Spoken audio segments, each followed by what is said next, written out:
Hi, and welcome to this week's episode of Forge, which is focused on revenue growth and enterprise. And this week, these are bite-sized broadcasts from my findings of nearly 30 years now as a managing director. And I'm recording these and broadcasting these in a hope that I can just help you move forward in a little way. That's the aim of these, and these are bite-sized broadcasts for that reason. And today's episode is about finding your gap.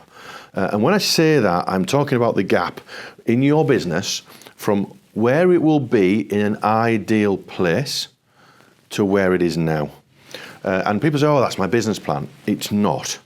Finding your gap is an exercise which is eye-opening for everybody that I do it with. And it is really, really simple. And I'll put some slides up as we talk through this. But remember, this is bite-sized. This isn't in-depth training, but I'll cover it with you. People write a business plan from this point forward, where they're going to move forward for in the next 12 months. What I encourage people to do is forget that to start with. Let's find your gap. And there's an exercise which I'll put links to in this broadcast, and you can download the PDF if you want to. But basically, the Find Your Gap exercise says to you, work out what your ideal client or your average client produces for you profit-wise. Take where you are now to where you want to be on your turnover or your profit, and put in a calculation, there's a PDF for it, that says, well, I need X number of customers to move me from here to there.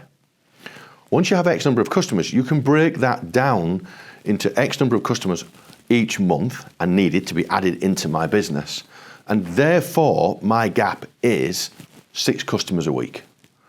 Because once you break it down into manageable weekly amounts and numbers, it's a lot easier than saying, I need to add 2.7 million.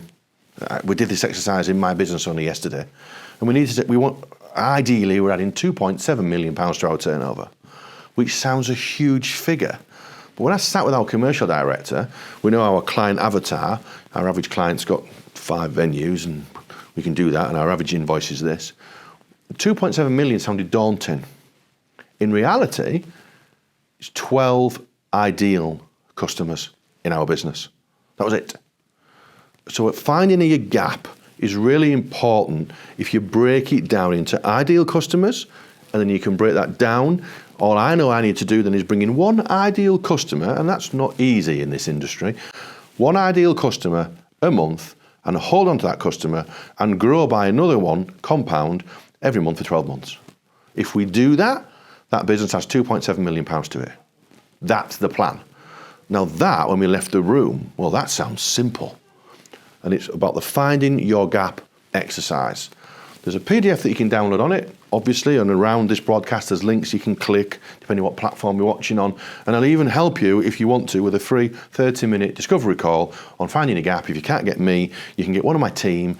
It's free, but the exercise gives you clarity on where you need to be and the gap on how to fill it. So this bite-sized broadcast is know your gap and how many customers that is, and break that down into weekly amounts so you can go and chase it and make it manageable. Finding your gap. Hope that helps. See you in the next broadcast.